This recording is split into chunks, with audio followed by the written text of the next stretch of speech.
hit the button. Video time. Yay. And I think, yes, could it be? Yeah, cigarette.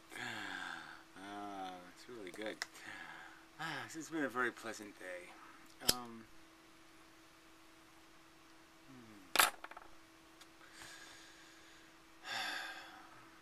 You know, this really does help. Anyway, yeah, so that's a whole subject in itself, right? This whole addiction thing and cigarettes, nicotine, this the nature of this compound, and you know how it has controlled my destiny and my life in so many little ways. You know, not controlled, influenced, affected. You know, it'd be interesting to see how it would have turned out if I never did this. It'd be interesting, no doubt. It'd be all those things would always be interesting, right? You could just spend your whole life just saying, "Wow, if I just changed one little thing, and just how it has this profoundly big change." So that's sort of a subject, you know, that our our personality, our identity, is such a fragile thing. It's made out of so many little influences, little subtle things that develop us, change us. You know, a modern mystic just popped into my head just because, you know, he's, of all the YouTube personalities, I'd say that he has, it's the change, I would say, that's the most, the one I can see. There's lots of people that have changed me, no doubt, and influenced my personality in ways I can't see, that have maybe had bigger changes on me, like my destiny. Right now I wouldn't be making this video if I never heard a video they made or something. But the modern mystic is one where I'd say that's the most one that's most overt, in the sense that he's challenged me. The line from As Good as It Gets, he's made me want to be a better communicator. He's made me aware of the necessity of communicating better, because I say to myself, well, look, if he's not understanding what I'm saying, I'm obviously not saying it right. You know, I'm saying it wrong if he ain't getting it. Or if he's getting the wrong message. If he's not seeing where that's coming from, or why I said it that way, or why I'm angry, or why this, or why, you know, then obviously there's something wrong that I haven't figured out, that there's you know, something. Well, anyway, so he's provoked thoughts. He's provoked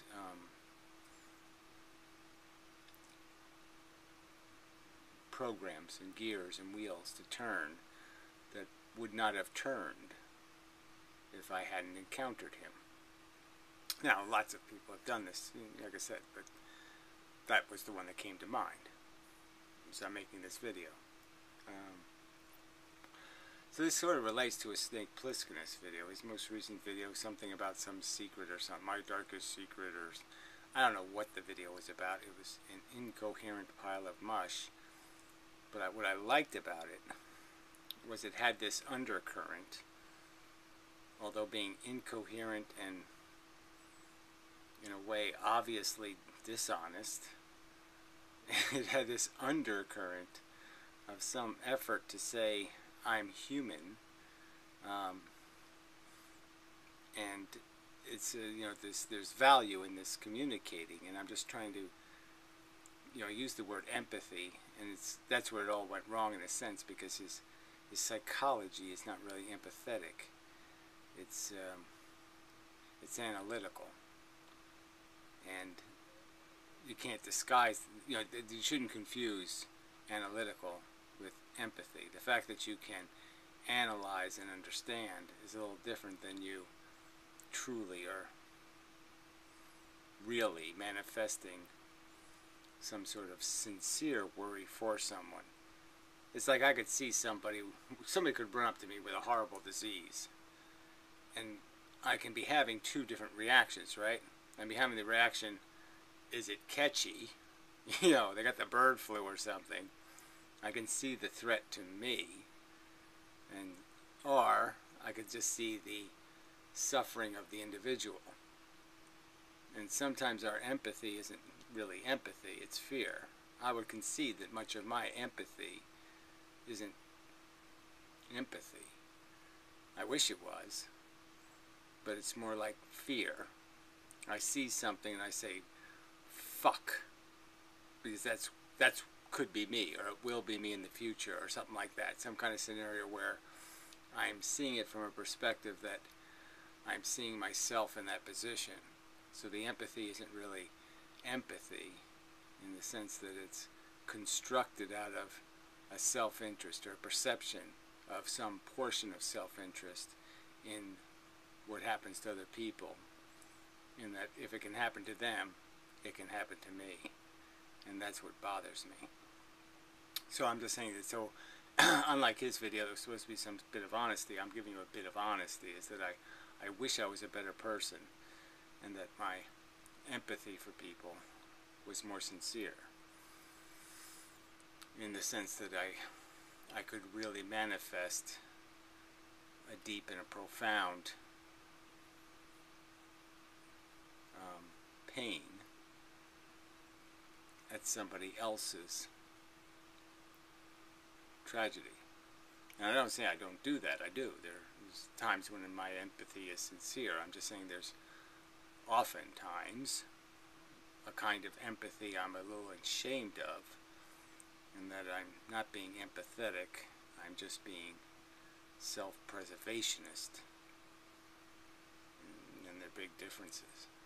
Anyway, that really isn't the point of this video either, but I just thought it was an interesting video in the sense that we're just people, and we should be able to communicate in some sort of honest and sincere way to make each other understand each other, so that we can understand why somebody can perceive things so radically different, and why our hostility towards each other just probably is out of perspective, and that it's not real. We're hostile because of some other underlying piece of shit that's in the way. So anyway, so that sort of relates to this. There's this guy who posted some comment in one of my videos about some dumbass guy in his video on veganism, and he read up a very nice response to his original video that I had replied to from a couple of months ago or whatever. And he's done a recent video on the subject, and that recent video is just such a pile of crap, you know, griping about vegan gains or whatever his name is, some bodybuilder guy who's a vegan, who probably makes fine arguments in defense of veganism. I'm just saying it's just not my style of veganism, is to worry about this self-interest part. But I mean, it is part of the subject. I guess there's a point where I'm going to do that, maybe this year, just in the sense I am 55 years old, and, you know, outside of the liabilities I've had all my life, whether I was vegan or not vegan, you know, I'm in pretty good shape for somebody 55. And, you know, some of that, you know, obviously it's genetics, this, that, and the other thing, but I think some of that is because of the fact that I took all these pollutants out of my diet. And I don't even have a very good vegan diet. I don't have a very healthy one. But the fact is that the worst vegan diet is better than the best meat diet. And I think that's an argument that could be made. But anyway, that's a whole nother subject. It's not a whole nother subject because it's sort of on the subject of, you know, again, what are we arguing for, and why are we arguing for it? I don't really have much empathy for people, in the sense that I don't care whether they live longer or they live healthier, to some extent, like on a personal level, personally, emotionally, and especially people, generally speaking, just because most people are shitheads, in my opinion. You know, they're wrong on so many things.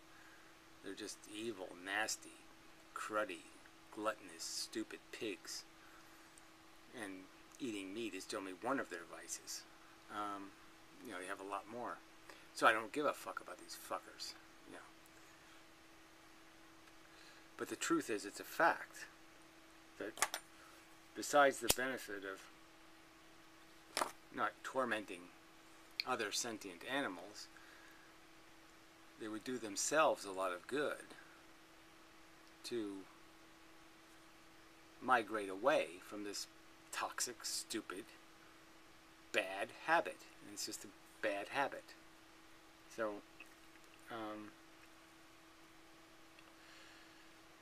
and it's, you know, food preferences are not quite the same as heroin addiction or nicotine addiction. You know, but that's another complex subject, right? The difference between a psychological addiction and a physical addiction.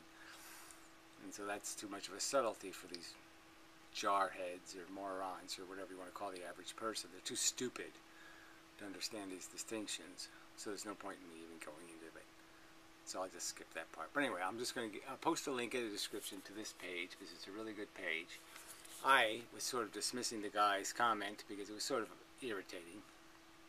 Just in the sense that I had already mentioned the some guy video in another video and just pointed out, you know, his argument fails right from the beginning when he starts whining about making me feel guilty. Because you can't make somebody feel guilty. You just can't do it. Unless you're speaking some kind of truth that they understand to be a truth. You can't make me feel guilty. You just can't make me feel guilty unless I'm actually guilty. You really can't. Alright? I mean, I can't manifest the feeling of guilt unless I think what you're saying is actually correct. Then I can feel guilty. But if I know it's not correct, how the fuck could I possibly feel guilty? I couldn't. So, that is such a lame way to open your argument that you almost just say, I didn't watch the whole video, but it's like, I'm already dismissing you because your whine, your complaint is idiotic. Somebody imposed guilt on me? Fuck you. I mean, really, fuck you. That was just too stupid. You're telling me you're too stupid to figure out that you're not guilty? What? Alright, so that doesn't work. Like my ears, it doesn't work. Yeah, sorry, I'm exceptionally deaf right now, which is really irritating. I mean, it's just that I just can't. Everything's muffled as I'm speaking, and it's just kind of irritating. But anyway, but everything else is going, you know, okay, so I shouldn't complain. I mean, my hair has come back pretty good. I mean, you know, a lot of things that, a lot of things are better, a lot of things are worse, but I'm just saying, you know, generally speaking, it's summer, you know, I have cigarettes, it's just it's just nice. Did I say old fan? Yeah, thank you, old fan. Yeah, old fan. She thinks she sort of owed it to me, but she really didn't, so. But whatever. I'm not going to complain, right? I mean, how could I sit there and impose on her a sense of true understanding when it's not even in my self-interest that she truly understand that she had no obligation, right? I mean, if she truly understood that she had no obligation, then, you know, I wouldn't have the cigarettes, and therefore, see, so there's my empathy has failed a little bit again. Well, that isn't even my empathy, that's just my self-interest. Preservation of my own convenience. So for my own convenience, I allowed a principle to be shamelessly ignored. So, because I got some cigarettes out of the deal. Which, you know, fortunately it's not like, you know, there's many dead or injured people on, you know, as a consequence of this violation. So it's not like it's a catastrophe, it's a violation. So I guess that's why I'm allowing myself to do it. But still, in principle, wrong. I know that about a lot of things I do. It's like, you know, it's like in the Snake Plissken's video, he used the word faggoty a couple of times, and faggot or something, and you're just saying, yeah, like me, you really should be too smart to have to resort to those kind of errors. I mean, it is a fun word to use. Because, you know, when you're using it, you don't have any maliciousness towards gays. You're just using it because it's this great word to insult somebody's masculinity, or to, you know, it's a way of kicking somebody in the balls without kicking them in the balls. You know what I mean? It's a way of hitting somebody you know, in a sensitive spot for a man. And so you use it, but it's, you know, it's something you know is wrong. And like I say, he's smart enough to know, gee, I should kind of weed that out of my stylish persona. But see, it's that whole stylish thing too. See, he's doing a video on sincerity and honesty, and you know, there's something a little bit trivially dishonest about him. Obviously, the whole fake eye injury thing, or well, my fake blindness anyway. The whole fake, I'm a turnip farmer, you know, all the silly fake things he's done. The whole fake story about the girl he was trying to fucking, you know, shag. You know, and he turned that into some sort of, I was doing charity work. You know, come on. You know. But it's just this idea too of his, you know, his hair is like tinted or whatever, you know. I mean, he wants to have blonde hair, but he doesn't really have blonde hair anymore. You know, it's that kind of crisis. And, you know, I sort of understand that crisis, I suppose, just because, you know, you just don't. It's like I had white hair as a kid, but you know, I knew my father had white hair when he was a kid. He didn't stay white. You know, I mean, he didn't stay blonde even. So I mean, you know, but whatever.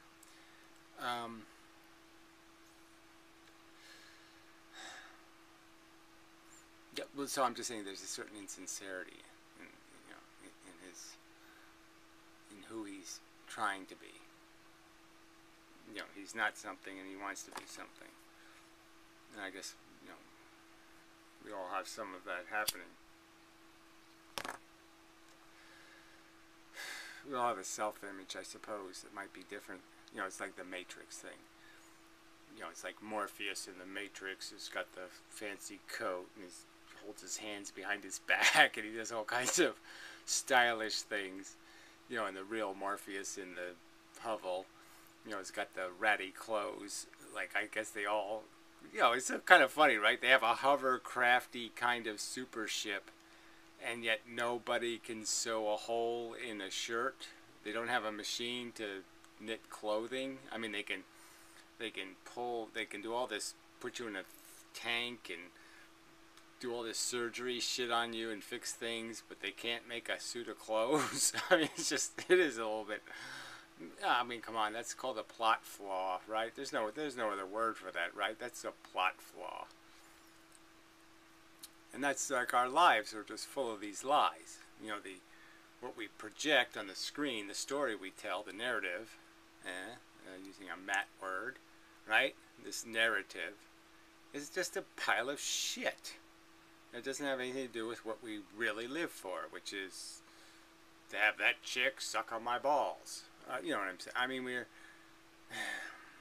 the thing that's keeping us in the game is something crude, and yet people who are in the game for that crude thing will say, it's the love of Christ that keeps me alive, or, you know, it's the, you know, some bullshit is what they'll be using as defenses for the existence of human beings, when all they're really doing is defending the fact that they have a hope to someday bag Ivanka Trump or something.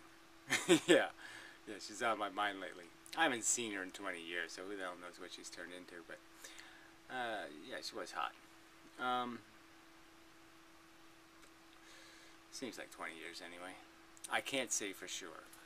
It was a long time ago, the last time I saw a picture of Ivanka. the whole contrivance of some sort of silly name, you know, Ivana Ankarized, you know. And, I mean, it's just so Trumpy. Trumpy. That ought to be a word in the dictionary. Trumpy. Right next to frumpy, lumpy, bumpy, stumpy, glumpy, Trumpy. Yeah, fit right in. Anyway, that's a whole different subject too. So anyway, I'll post a link to this. But he makes some good arguments in here. Links to all kinds of good vegan propaganda sources and whatnot, and all that kind of stuff. So it's just a nice, disciplined counter argument to stupid things the guy said, and blah blah blah blah blah. And So it was a nice little surprise. So I'll post a link to it because it was a good little surprise. All right. So where was I? What else did I want to take care of here? Is there something else? I've been doing this physics thing and Feynman thing, but that's really not a subject. I will read a comment I think on one of the videos just because it's relates to this idea of disagreement and hostility. Because the comment's just more hostile than it needs to be. Yeah, it's just so little happening. No one saying anything. I'm sure there was something. Sorry, I just had a vitamin pill. It's going to give me the hiccups. It was big. It wasn't really vitamin. It was just silica or something. Anyway, where was I?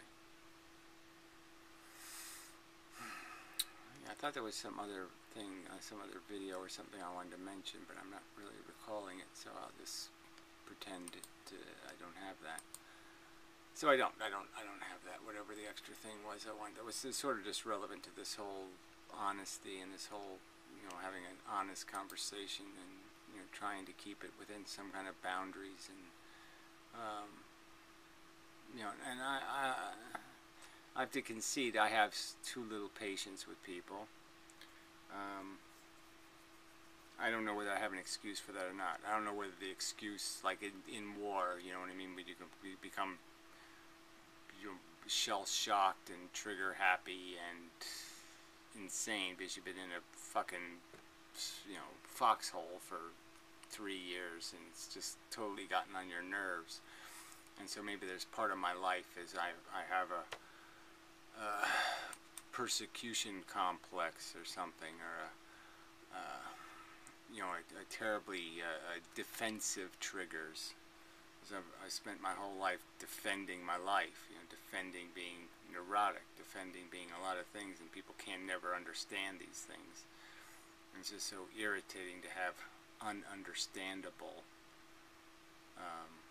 circumstances, circumstances that are so, they're just as real as a solid frickin' steel wall to you, and they're completely invisible to other people, and you're just like, how can you not see the steel blade, stuck in my head? How can you not see this frickin' huge knife that's stuck in my head?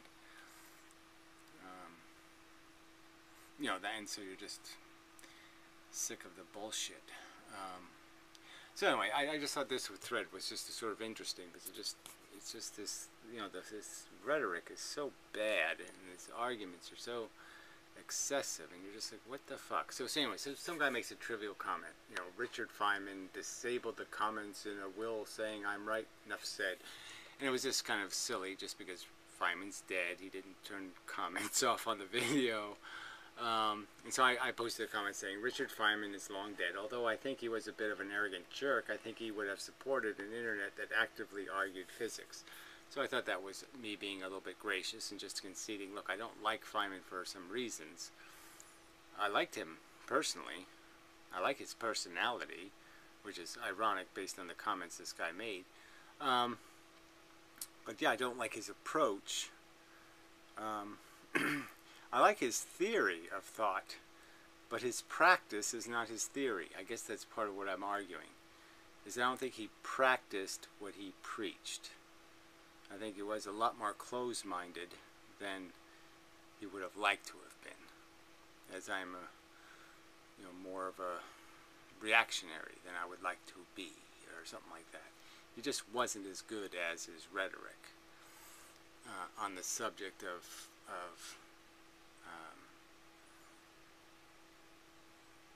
doing science in some sort of meaningful way, and just little trivial things too, because some of it was kind of trivial, because he used this separation of philosophy from science, and I think that was a huge mistake, to think that philosophy isn't science, because it is. It's the science when you don't have hard evidence, and you have to use soft evidence, and theoretical physicists are philosophers, because in a lot of ways they are deducing things based on soft evidence, not hard evidence. And he didn't seem to appreciate how soft the evidence was for the hard science he was building on it. Now, I don't think that's an adequate way of explaining it. If you understood what I just said. If you didn't understand it, then it just sounded like crap. So I don't want to waste too much time explaining it. See, that's that's the other thing you're caught up in trying to be yourself. You're saying, well, I should be able to use some words and some sentences and some vocabulary, and it really shouldn't go over their heads, but it will sometimes. And sometimes it doesn't go over their head just because certain words aren't quite the word you understand to be the meaning of that word, and so that's why it goes past you. And it's just irritating that. But you really just can't get into the minutia of explaining every sentence, what you mean by every word in every sentence, or qualifying each word. You just can't get into all that shit. Anyway, so this John Sock guy, fuck you. I mean, terrible name, right? Since you dismiss him based on his personality, well, see there, I don't dismiss him based on his personality. It's just a bullshit accusation to make. I dismiss him based on the fact that, and I don't dismiss him, I devalue in some real way the integrity of his theory based on the fact that I don't think it is as rigorous. He hasn't acquired enough evidence for the conviction. His level of conviction and confidence is higher than the evidence would merit. That's the mistake I'm critiquing. And the simple fact that you can't argue physics like it was philosophy. Well, again, he's arguing like it's philosophy. He's doing that. I mean, this idea that, okay, he's saying photons are a particle. He believes they're particles. And yet, okay, he's saying this wave thing happens. But he doesn't provide any explanation. And so I'm just saying that sounds like philosophy. I mean, that sounds like something you're not basing it on some confirming experiment. You're just basing it on the fact that you like the way it sounds. You're comfortable with some idea of photons just being in some kind of floaty position, and they just float their way okay, into a determination of where they're going, and that that isn't fundamentally incoherent with how coherent the universe is.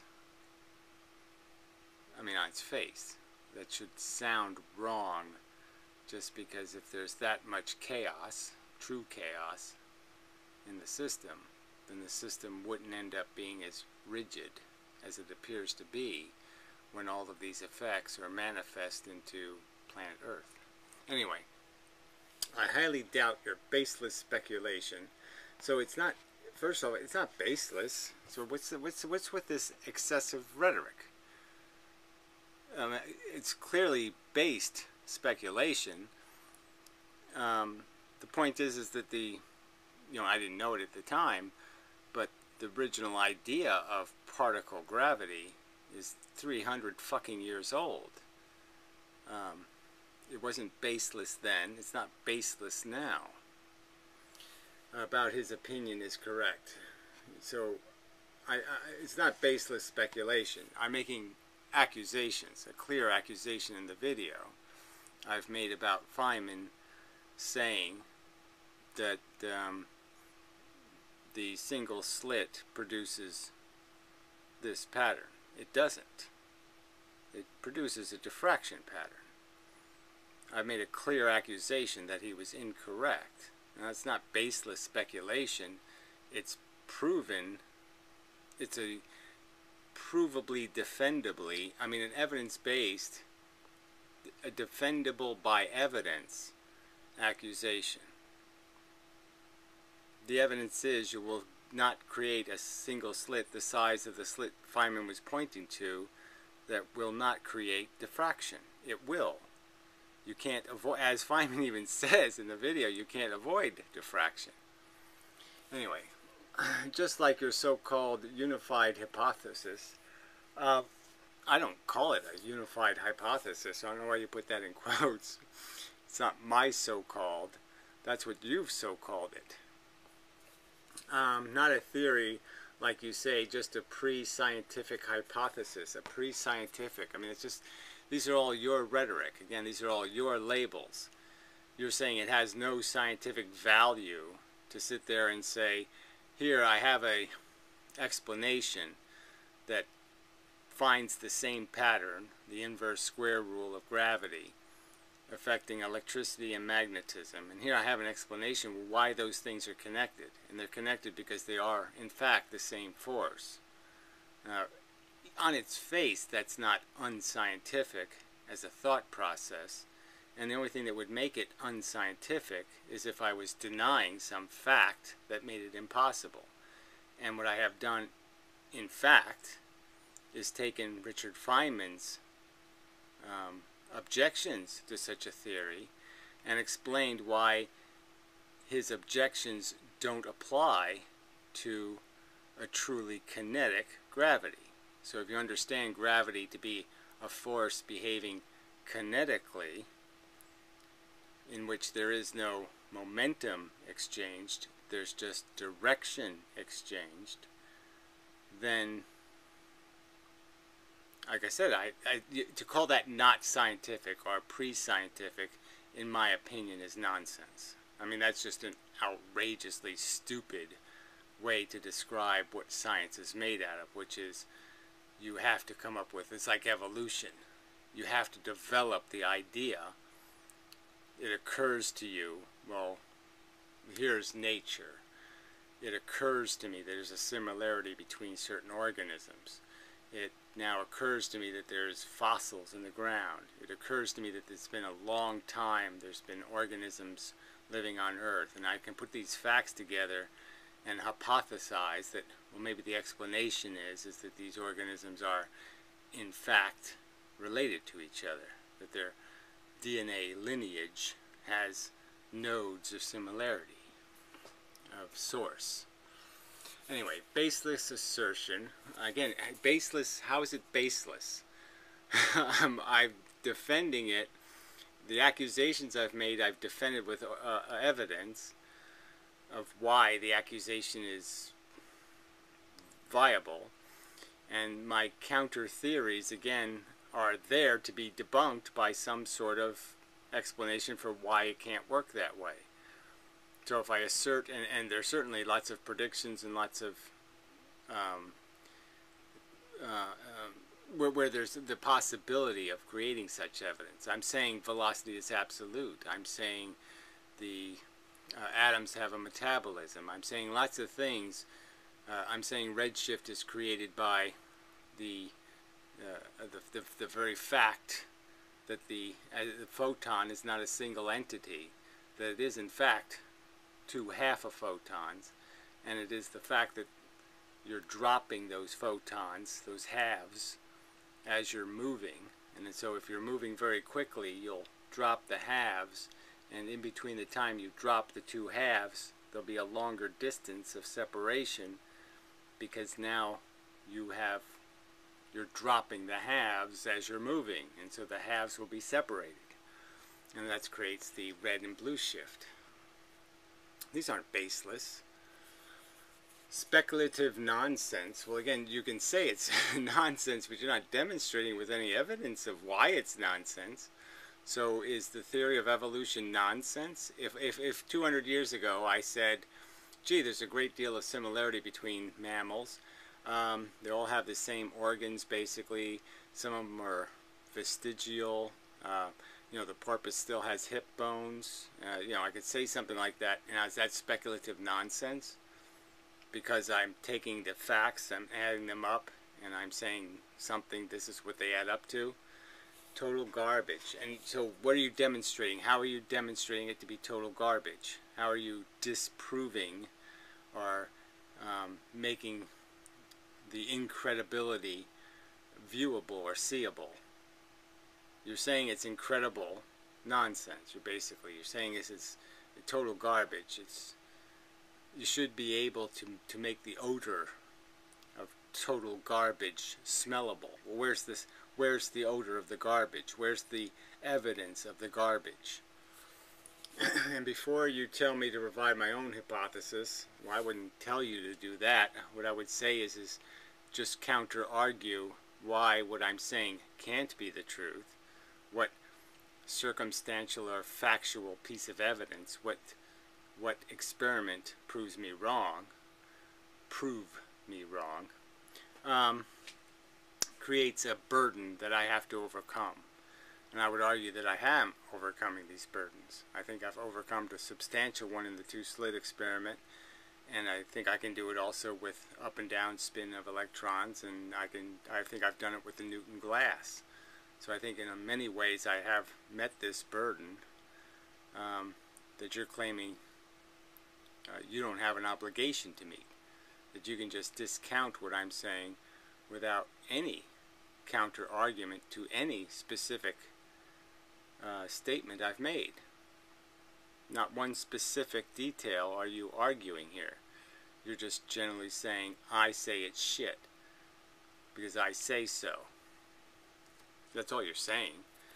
The burden is on you to demonstrate first that yours is correct by experimental testing. Well, again, I can only use the same experiments that they're using. And it's the interpretation of those experiments. So again, to even argue that all of physics agrees, they don't. Only a third of physicists accept Copenhagen. Another third thinks it's many worlds. Another third thinks some other crack shit, insane, stupid shit. So they don't even understand or agree on what the truth is here, or what the experiment is saying. But yeah, I'm working on it. I'm trying to find these experiments. I'm trying to find the experiment that will decisively demonstrate these truths. And I'm saying aimed photons would be one way to get around this. In the two-slit experiment, that I'm saying you will create the same diffraction pattern, even though, and you will have knowledge of exactly what the trajectory of each photon was, and you'll have the same diffraction pattern.